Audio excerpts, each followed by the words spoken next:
purpose of the expedition is to measure the effects on ocean wildlife in the Gulf of Mexico by the giant blowout that BP had back on Earth Day of 2010, in which millions of gallons of oil went into the Gulf up until the middle of August, and finally it was stopped. And during that time they used a lot of so-called dispersants to disperse the oil. What it really was for was to hide the oil so that it would be out of sight and therefore out of mind. You know, sometimes when people say, well, are you an eco-terrorist? My answer is no, I don't work for BP. I think that what BP did in the Gulf of Mexico is probably the single greatest act of eco-terrorism that's ever been perpetuated on this planet, and it's still having repercussions. And that's exactly why our crew is down there with Ocean Alliance to determine just what the long-term consequences are of that horrendous oil spill. Paul Watson and I have exactly the same goals. The sort of science which I've been interested in for years is science which works from benign techniques, because you don't have to kill an animal to learn something about it. And that's exactly what we're doing with whales. We use benign techniques to learn about them. Roger's pretty much the expert in that field. And so we've teamed up with Ocean Alliance to do a survey, actually do some research, unlike the Japanese killing whales who are out there trying to find out what is killing the whales. It worries me that BP has been saying the Gulf is fine. As I sit here with the scientists that I know, I'm like, based on what information is the Gulf is fine?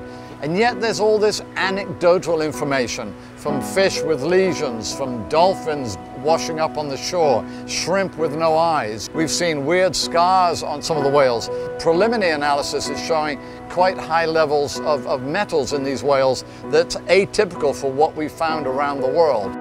It's a scary situation because you've got one group of people saying it's fine, another group of people deeply concerned, and I guess our job is to try to drive down the middle and maybe get a unified story and a unified result.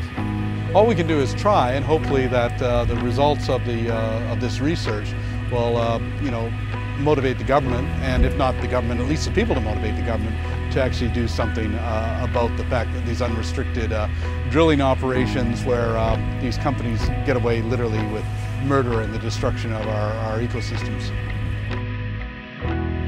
The sad thing in my whole life, there's only been one thing which has been consistent, and that's been degradation.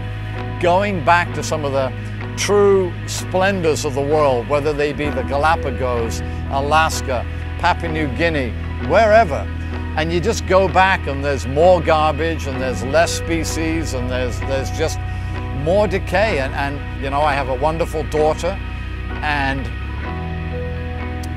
I want her to swim with whales. You know, I don't want to see an ocean, I don't want to see a world without whales.